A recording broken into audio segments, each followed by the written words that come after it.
আবৃত্তি কৰিবলৈ লৈছোঁ স্বৰচিত কবিতা মই যদি পাৰোঁ শতপুষ্প বিকশিত কৰিব।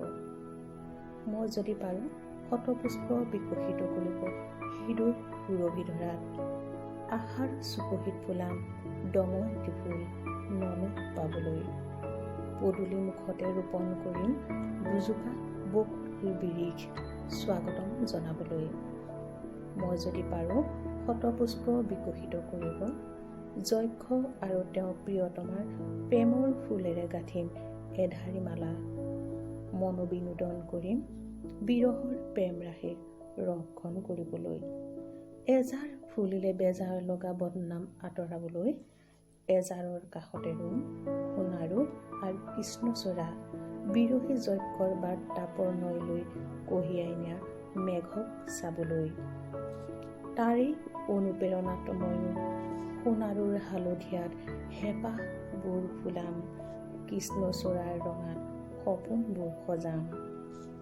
মই যদি পাৰোঁ শতপুষ্প বিকশিত কৰিব হৃদয় সুৰভি ধৰাত। শকুন্তলাৰ কাহিনীৰে ফুলাম অপেক্ষাৰ অন্তত ফুলা সুগন্ধি ফুলপাহি। মই যদি পাৰোঁ শতপুষ্প বিকশিত কৰিব হৃদয় সুৰভি ধৰাত।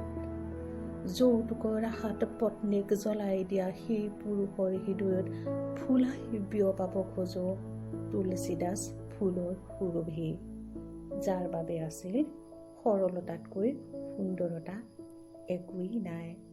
সেয়ে শালংকৃতা হৈ পিতৃগৃহৰ পৰা উভতাৰ বাবে হৃদি তপোবনৰ গৰাকী নিজ অৰ্ধাংগিনী গো কৰিলে উপেক্ষা অচিন ৰমণী বুলি।